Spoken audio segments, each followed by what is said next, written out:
लब्बैक लब्बैक लब्बैक या रसूल अल्लाह सल्लल्लाहु अलैहि वसल्लम। ताजदार ख़त्म नबूवत जिंदाबाद जिंदाबाद जिंदाबाद। अस्सलामु अलैकुम dear students, welcome to Great Science Academy. This is Abdul Qadir Malik. Dear student, जैसा कि आप जानते हैं कि हमारी सेकंड ईयर की मैथमेटिक्स के ऊपर लेक्चर सीरीज जारी है और हम बात कर रहे हैं चैप्टर नंबर 7 के ऊपर। और स्टूडेंट्स फाइनली आज हम अपनी एक्सरसाइज 7.1 को स्टार्ट करेंगे। स्टूडेंट्स इससे प्रीवियस लेक्चर्स में मैंने इंट्रोडक्टरी एक लेक्चर रिकॉर्ड करवाया। आई होप कि स्टूडेंट्स आपने उसको देखा और इन्जॉय किया होगा। उन स्टूडेंट्स के लिए एक दफ़ा दोबारा मैं उनमें जो चीज़ें मैंने बताई उनको रिकॉल करता चलूँ कि वेक्टर क्या होते हैं जी। Vectors quantities are those which has magnitude and direction. जिसके अंदर हमारे पास मैग्नीट्यूड और डायरेक्शन हो उसको हम वेक्टर कहते हैं। जिसके अंदर जस्ट मैग्नीट्यूड हो उसको हम स्केलर का नाम देते हैं जी। यूनिट वेक्टर क्या होते हैं स्टूडेंट्स हमारे पास के जिसकी मैग्नीट्यूड हमारे पास जस्ट क्या हो जी 1 के इक्वल हो उसको हम यूनिट वेक्टर का नाम देते हैं जी। पोजीशन वेक्टर क्या होते हैं जी। पोजीशन वेक्टर हमारे पास ऐसे वेक्टर होते हैं जो हम किसी पॉइंट, कोई भी पॉइंट है उसकी जो पोजीशन है वो हम ओरिजिन से क्या करते हैं जी लोकेट करते हैं। इसको हम पोजीशन वेक्टर का नाम देते हैं। फिर हमने पैरेलल वेक्टर को डिस्कस किया कि हमारे पास पैरेलल वेक्टर्स कब होते हैं, जब उनकी मैग्नीट्यूड और डायरेक्शन सेम हो। और स्टूडेंट्स इस तरह हमने हेड टू टेल रूल का कॉन्सेप्ट देखा और जिसको हमने एडिशन ऑफ वेक्टर और सब्ट्रैक्शन ऑफ वेक्टर्स के अंदर भी यूज़ किया। तो यही सारी चीज़ें थी स्टूडेंट्स जो मैंने आपके साथ अभी आपको बताई। और ऑलरेडी आप वेक्टर को फिज़िक्स के अंदर भी पढ़ के आए हो और वही सेम डेफिनेशन यहाँ पे भी हमने डिस्कस की कि स्केलर मल्टीप्लिकेशन ऑफ वेक्टर क्या होते हैं। दो तरह के स्केलर नंबर हमारे पास होते हैं जी। एक होता है पॉजिटिव स्केलर नंबर और एक नेगेटिव स्केलर नंबर। अगर हम किसी वेक्टर को स्टूडेंट्स वेक्टर को अगर पॉजिटिव स्केलर नंबर से मल्टीप्लाई कराएं तो उसकी मैग्नीट्यूड भी इंक्रीज़ होती है और डायरेक्शन भी क्या होती है जी इंक्रीज़, डायरेक्शन सेम रहती है। और अगर हम उसको नेगेटिव स्केलर नंबर से मल्टीप्लाई करें उसकी मैग्नीट्यूड तो इंक्रीज़ होगी लेकिन डायरेक्शन क्या हो जाएगी जी वो स्टूडेंट्स हमारे पास अपोजिट डायरेक्शन के अंदर हो जाएगी। तो आई होप कि स्टूडेंट्स एक दफ़ा मैंने आपको रिकॉल करवा दिया है। अब हम अपनी एक्सरसाइज के क्वेश्चन की जानिब बढ़ते हैं। क्वेश्चन नंबर 1 के दो पार्ट हैं, एक पार्ट मैं ट्राई करूंगा। बड़ा आसान सा क्वेश्चन है। कहता है जी right the vector P Q in the form of X I plus Y J. अब स्टूडेंट्स मैंने आपको इंट्रोडक्टरी लेक्चर में ये बताया भी था कि अगर हमने इस तरह के कोई वेक्टर फाइंड आउट करने हैं तो हम उसको किस तरह फाइंड आउट करेंगे। सोल्यूशन स्टूडेंट्स हम लिखते हैं G P Q is equal to O Q minus O P.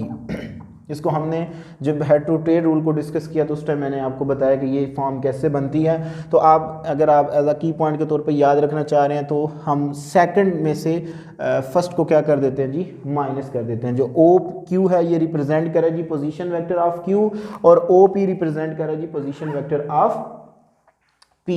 तो उसमें आपने जस्ट क्या करना है जी यहाँ पे पहले बेशक उसको बता दें पोजीशन वेक्टर ऑफ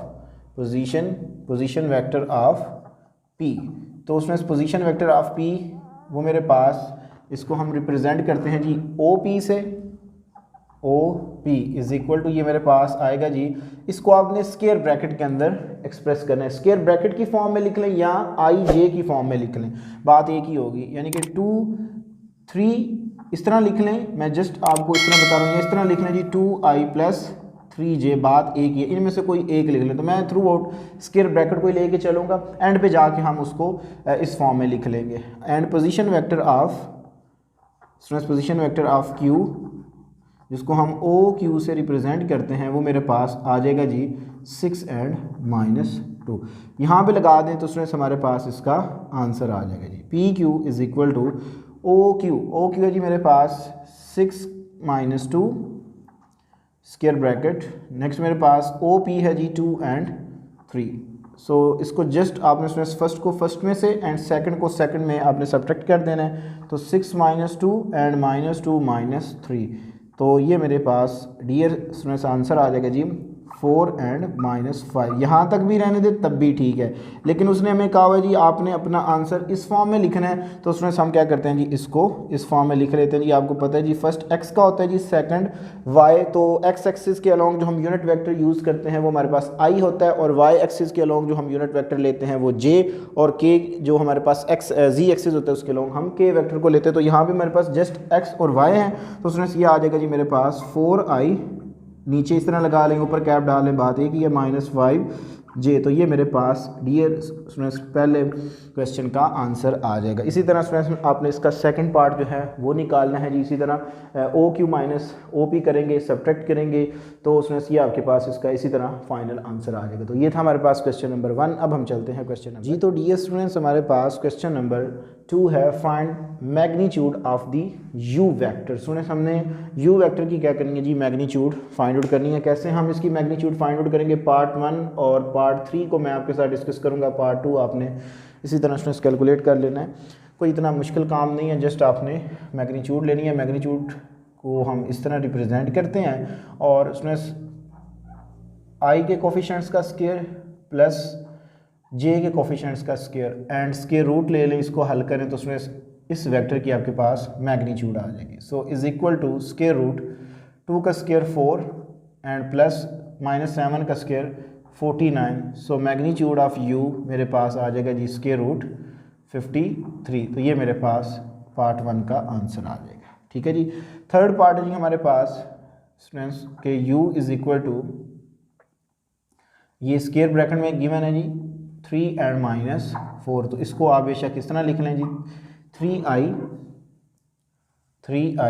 -4j।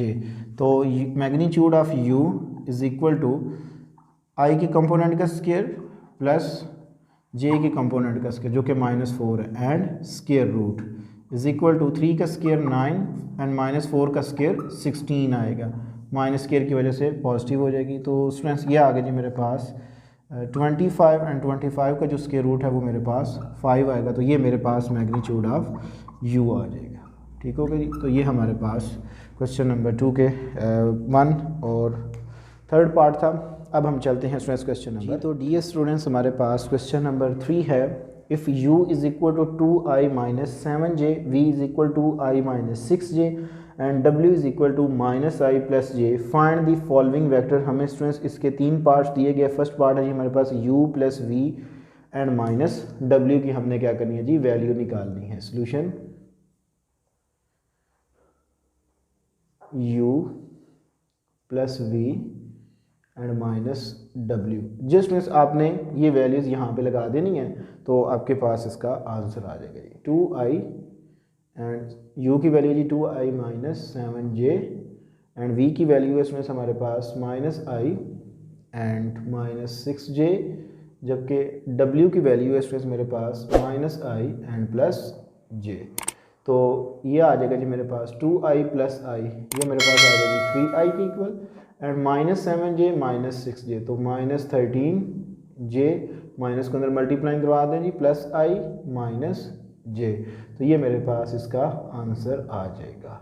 ठीक हो गया जी। -3i को i में ऐड किया जाता है, -13j and -j, so -14j, ये मेरे पास इसका आंसर आ जाएगा। स्टूडेंट्स हमारे पास इसका जो सेकंड पार्ट है उसको देखिएगा। तो उसमें सेकंड पार्ट है जी हमारे पास, सेकंड पार्ट में 2u -3v and 3v + 4w। तो गिवन चीज़ें जी जस्ट u की वैल्यू लगाएं जी जो कि आपके पास है जी 2i and -7j and -3v की वैल्यू है इसमें से आपके पास i एंड -6j, जबकि इसमें से आपके पास w की वैल्यू है जी -i एंड +j। तो 2 को मल्टीप्लाइंग करा दें जी 4i -14j हो जाएगा एंड -3i +18j 3 को अंदर मैंने मल्टीप्लाइंग करवा दिया, 4 को मल्टीप्लाइंग करा दी +-4i एंड +++4j, ये आ गया जी 4i -3i एंड 4। तो उसमें ये तो इससे हुआ कैंसल आउट, बाकी मेरे पास बच गया जी -3i एंड -14j। तो इसमें ऐड किया तो ये मेरे पास आ गया जी dear students +8j -14j and +18j and +4j करेंगे तो हमारे पास आ जाएगा जी ये स्टूडेंट्स 8j। तो ये मेरे पास इसका सेकंड पार्ट का आंसर आ जाएगा। ठीक हो गया जी। अब हम स्टूडेंट्स बात करते हैं जी इसके थर्ड पार्ट की। तो थर्ड पार्ट में हमें ये कहता है जी कि आपने वैल्यू निकालनी है जी 1/2 u plus 1/2 v plus 1/2 w। तो इसकी वैल्यू निकालनी है। जस्ट आपने इसमें क्या करना है जी u v और w की वैल्यूज़ लगा के आपने इनको ऐड कर लेना है। ठीक होगा जी। तो 1/2 तो u की वैल्यू है इसमें से आपके पास 2i minus 7j and plus इसमें से ये आ जाएगा जी 1/2 v की वैल्यू है इसमें से आपके पास i minus 6j and plus 1/2 सो इसमें w की वैल्यू है जी मेरे पास माइनस i प्लस j। आप इसमें से 1/2 को कॉमन ले लें, ज़्यादा आसान हो जाएगा। तो 1/2 को जब कॉमन लेंगे अंदर बच गया जी 2i minus 7j and plus i minus 6j and minus i plus j। 1/2 को मैंने लिया कॉमन, तो ये इसमें इससे कैंसिल आउट हुआ। तो नेक्स्ट मेरे पास ये आ जाएगा जी 1/2 2i minus 7j minus 6j, तो इसमें ये आ गया जी मेरे पास माइनस 13 और प्लस j करेंगे तो माइनस 12j आ जाएगा। तो इसमें से आप 2 को कॉमन ले लें। तो जब 2 को कॉमन लेंगे तो अंदर मेरे पास बच जाएगा जी, यहाँ पे कोशिश करें छोटी ब्रैकेट डाल लें क्योंकि फिर स्टूडेंट्स कंफ्यूज हो जाता है जी, शायद बड़ी ब्रैकेट के अंदर भी सर ने इसको जो है वो आई जे को यूज़ किया हुआ है बाय द वे। तो उसमें से ये आ गया जी मेरे पास 2 इसमें से कॉमन लेंगे माइनस 6j बच जाएगी जी, 2 से कैंसिल आउट हुआ। तो फाइनल मेरे पास आंसर आ गया जी i माइनस 6j। तो ये मेरे पास इसका थर्ड पार्ट का आंसर आ जाएगा। तो ये था हमारे पास में क्वेश्चन नंबर 3। अब हम चलते हैं क्वेश्चन नंबर जी। तो डी में हमारे पास क्वेश्चन नंबर 4 है। क्वेश्चन नंबर 4 इंतहाई important question. Find the sum of the vectors A B and C D given the 4 points A B C and D. तो स्टूडेंट्स हमने A B and C D का क्या करना है जी, सम calculate करना है। सबसे पहले स्टूडेंट्स हम क्या करते हैं जी, इनके पोजीशन वेक्टर बताते हैं जी। पोजीशन वेक्टर ऑफ ए, तो जो पोजीशन वेक्टर ए है उसको हम ओ ए से रिप्रेजेंट करेंगे और इसको हम स्क्वायर ब्रैकेट में लिख देंगे। तो ये आ जाएगा जी 1 एंड माइनस 1। इसी तरह students position vector of B, इसको हम रिप्रेजेंट करेंगे जी ओ बी से, दैट आर इक्वल टू, ये मेरे पास आएगा जी 2 and 0। And position vector of C, position vector of C जो कि ओ सी है इज़ इक्वल टू मेरे पास आएगा जी -1। इसको स्क्वायर ब्रैकेट में लिख दें या आई जे की फॉर्म में लिख दें, जिस तरह मैंने ये लिखा, बात एक ही होगी। And position vector of D, so position vector of D O D is equal to, ये आएगा जी -2 एंड 2। तो सबसे पहले हम क्या करते हैं जी, ए बी निकालते हैं। ठीक है जी, ए बी कैसे निकालेंगे, A B students A B हमारे पास इक्वल होगा जी ओ बी माइनस ओ ए के। मैंने आपको बताया जी सेकंड को फर्स्ट में से आपने क्या कर देना जी, माइनस कर देना है। तो इसकी वैल्यू आपके पास है जी, ओ बी की वैल्यू है जी 2 एंड 0 माइनस ओ ए की वैल्यू है जी आपके पास 1 एंड -1। ये आ गया जी। सो स्टूडेंट्स ये आ गया जी मेरे पास 2 - 1 and 0 minus +1 is equal to, ये मेरे पास इसकी वैल्यू आ गई जी 1 एंड 1। तो उसमें ए बी की जो वैल्यू है वो मुझे मिल गई 1 एंड 1 आ गई। ठीक होगा जी। नेक्स्ट फ्रेंड्स आप निकालें जी सी डी की वैल्यू। ठीक है जी, सी डी आपके पास इक्वल होगा जी O D minus O C is equal to, O D आपके पास फ्रेंड्स इक्वल है -2 एंड 2 के, माइनस ओ सी आपके पास इक्वल है -1 एंड 3 के। तो ये आ जाएगा जी आपके पास सेकंड को फर्स्ट में से -2 +1 एंड 2 -3, ये आ गया जी इज़ इक्वल टू, मेरे पास ये आ जाएगा जी -1 एंड -1 के आ गया। तो उसमें सी डी की वैल्यू मुझे क्या मिलेगी जी, -1 एंड 1। अब हमने इनका सम निकालना है। तो उसमें सम के लिए हम क्या करते हैं जी, A B plus C D, इसकी वैल्यू जो आई है, ए बी की वैल्यू मेरे पास में सही है जी 1 एंड 1, जबकि जो मेरे पास सी डी की वैल्यू ये हुआ ये जी -1 एंड -1। ऐड कर दें इनको, प्लस माइनस माइनस, तो 1 - 1 and 1 - 1 is equal to, students ये आ गया जी 0 0, जो कि आपके पास एक नल वेक्टर है। तो स्टूडेंट्स आपके पास ए बी का जो सम है, A B plus C D का जो सम है वो किसकी इक्वल आ जाएगा जी, नल मैट्रिक्स के। नल मैट्रिक्स कह रहा हूँ जी, नल वेक्टर्स, ठीक है जी, सॉरी नल वेक्टर के इक्वल आ जाएगा। तो ये था हमारे पास स्टूडेंट्स क्वेश्चन नंबर 4। आप एक दफ़ा पूरे वाइट बोर्ड कर सकते हैं। स्टूडेंट्स हमारे पास क्वेश्चन नंबर 5 है, find the vector from the point A to the origin. Students हमने एक वेक्टर फाइंड आउट करना है। अगर मैं इसकी डायग्रामेटिकली थोड़ी डिस्कशन करूँ तो ये हमसे डिमांड करता है जी आपके पास ये एक पॉइंट है ए, तो उसमें आपने ये वेक्टर जो है वो फाइंड आउट करना है, जो आपके पास क्या होगा जी ए टू दी ओरिजिन, ठीक है जी। अगर ये आपके पास में ए है तो ये आपके पास ओरिजिन है, तो आपने इसको उसमें ऐसे पढ़ना है ए टू ओरिजिन। तो उसमें आप जो इसने फाइंड आउट आपने करना है वो आपने फाइंड आउट करना है जी ए टू ओरिजिन, यानी कि ए पहले और ओ आपका बाद में आना चाहिए। आपने इसमें इस वेक्टर को क्या करना है जी फाइंड आउट करना है। And where A B is equal to 4i minus 2j and B is the point, B हमारे पास एक क्या है जी पॉइंट है। अब स्टूडेंट्स गौर करें, हमें जो गिवन है वो क्या है जी सॉल्यूशन, बड़ा आसान सा क्वेश्चन है और बड़ा इंपॉर्टेंट है। गिवन दैट, हमें गिवन है A B is equal to 4i minus 2j। अगर मैं इसको ब्रैकेट की फॉर्म में लिख लूँ तब भी ठीक है जी, 4 एंड माइनस 2 ये आ जाएगा। अब हम ए बी एक वेक्टर है, तो ए बी को कैसे लिख सकते हैं स्टूडेंट्स, हम ए बी को लिख सकते हैं जी ओ बी माइनस ओ ए, ये आ गया जी। और हमने क्या फाइंड आउट करना है इज इक्वल टू, ये आ गया जी मेरे पास स्टूडेंट्स 4 एंड माइनस 2 ये आ गया जी। हमने फाइंड आउट करना है जी ए ओ, ठीक है, इसको हमने क्या करना है जी फाइंड आउट करना है ए ओ को। तो इसको फाइंड आउट करने के लिए b की वैल्यू हम लगा देते हैं, क्योंकि b एक पॉइंट है। तो जब हम किसी भी पॉइंट को उसकी पोजीशन को ओरिजिन से लोकेट करते हैं तो हमारे पास क्या बन जाता है जी उसका पोजीशन वेक्टर। तो उसमें ये मेरे पास पोजीशन वेक्टर आ जाएगा जी b का -2 and 5 minus O A is equal to 4 and -2 ये आ जाएगी। इसको उठा के स्टूडेंट्स इधर ले जाएं तो ये मेरे पास आएगा जी -ओ ए इज इक्वल टू 4 -2, ये जब इधर आएगा तो ये माइनस का हो जाएगा जी -2 एंड 5 ये आ गया जी। तो उसमें O A is equal to 4 minus plus 2 हो जाएगा जी एंड -2 -5। तो उसमें ये मेरे पास इसका आंसर आ गया जी 6 एंड -7 के। तो उसमें कुछ टीचर क्या करते हैं जी यहाँ से ओ को उठा के ओ ए को उठा के इधर ले जाते हैं और इसको उठा के इधर ले आते हैं, ताकि उसमें हमसे उसने डिमांड किया है find the vector from the point A to the origin.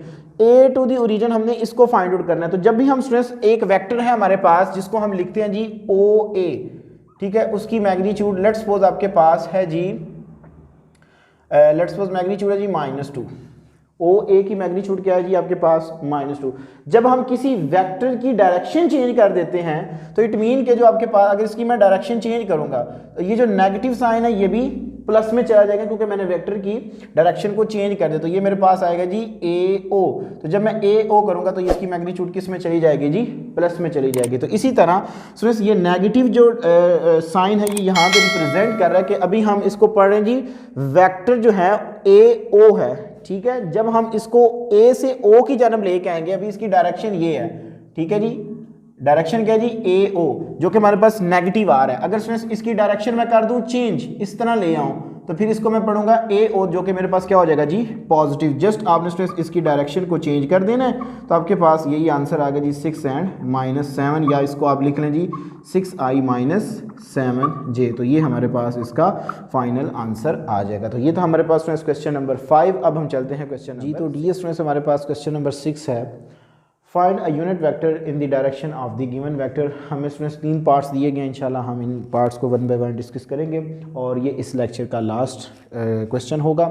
इसमें से हमारे पास हमने जो है वो यूनिट वेक्टर जो है वो फाइंड आउट करना और एक हमें वेक्टर गिवन है। आपको पता है जी यूनिट वेक्टर क्या होता है जी, कि अगर हम स्टूडेंट्स उस वेक्टर को उसकी मैग्नीट्यूड पे डिवाइड करवा दें तो हमें उसका यूनिट वेक्टर मिल जाता है। सॉल्यूशन, हमें वेक्टर जो गिवन है वो है जी v is equal to 2i -j।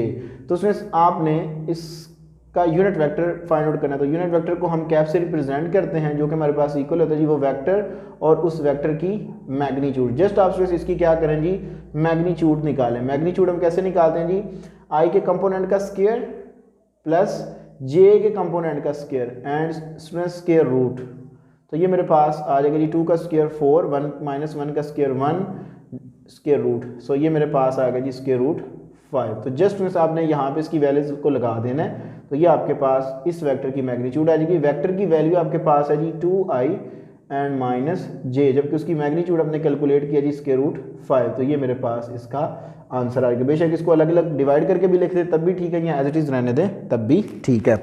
Next में हमारे पास इसका जो थर्ड पार्ट है, चले सेकंड पार्ट को देखें तो हमारे पास जो सेकंड पार्ट है जी उसमें v इज इक्वल टू हमारे पास है जी 1/2 i and plus square root 3j, square root 3/2j, ये जी हमारे पास ठीक होगी जी। तो सबसे पहले स्टूडेंट्स देखें आपके पास जो वेक्टर गिवन है, ये फार्मूला है आपके पास कि उस वेक्टर के वेक्टर को अगर हम उसकी मैग्नीट्यूड से डिवाइड करवा दें तो हमें वेक्टर की मैग्नीट्यूड जो यूनिट वेक्टर है वो मिल जाता है। तो स्टूडेंट्स हम इस वेक्टर की क्या करते हैं जी, मैग्नीट्यूड निकालते हैं। सो वेक्टर की मैग्नीट्यूड क्या आएगी जी, v magnitude of v i के कंपोनेंट का square and plus square root 2 जो कि j के कंपोनेंट का स्क्वायर होगा एंड स्क्वायर रूट, तो ये आ गया जी 1/2 यानी कि 1/2 का स्क्वायर 1/4 प्लस स्क्वायर रूट से कैंसिल आउट होगा 3/4 एंड स्क्वायर रूट, ये आ गया जी। So is equal to LCM take करें 1 + 3/4 is equal to square root 4/4 and students ये मेरे पास आ गया जी square root 1 that are equal to 1, तो ये मुझे मैग्नीट्यूड जो है उसकी मिल गई। तो यहाँ पे सब वैल्यू सब्स्टिट्यूट कर दें तो आपके पास इसका आंसर आ जाएगा जी। वेक्टर आपके पास है जी 1/2 i and plus square root 3/2j and divided by इसकी मैग्नीट्यूड 1 है, सो ये मेरे पास इसका आंसर आ जाएगा जी 1/2 i and plus square root 3/2j। तो ये हमारे पास इस वेक्टर v का यूनिट वेक्टर आ जाएगा। नेक्स्ट हमारे पास इसका अगर हम लास्ट पार्ट को डिस्कस करें तो उसमें से हमारे पास लास्ट पार्ट है जी v is equal to minus square root 3/2i and students minus 1/2j, तो वो vector unit vector v is equal to vector v divided by उसकी मैग्नीट्यूड, तो हमें यूनिट वेक्टर मिल जाएगा। तो हम क्या करते हैं जी, इसकी मैग्नीट्यूड निकालते हैं। तो उसमें magnitude of v is equal to i square root 3/2 यानी कि i के कंपोनेंट का स्क्वायर एंड प्लस j के कंपोनेंट का स्क्वायर माइनस 1/2 का square and student square root, ये आ जाएगा। तो यहाँ से मैं कर लेता हूँ रेज, तो इसको हम करते हैं क्वेश्चन को कंप्लीट।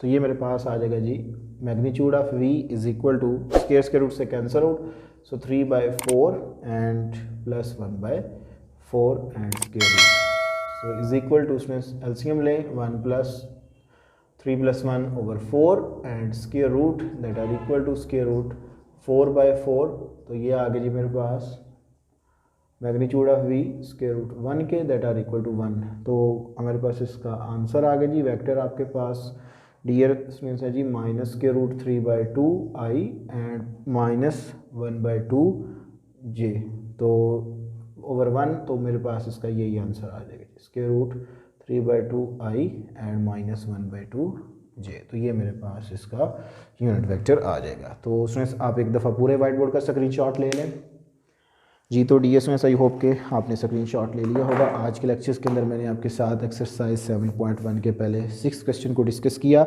अगर इन क्वेश्चंस के अबाउट स्टूडेंट्स किसी किस्म का कोई क्वेश्चन हुआ तो लाजमी कमेंट सेक्शन में बताइएगा, और अगर किसी स्टूडेंट्स को मेरे हैंड राइटिंग नोट्स की ज़रूरत हुई तो लाजमी मुझसे कॉन्टैक्ट करें। इंशाअल्लाह तबारक ताला उसको मैं जो हैंड राइटिंग नोट्स हैं वो ज़रूर प्रोवाइड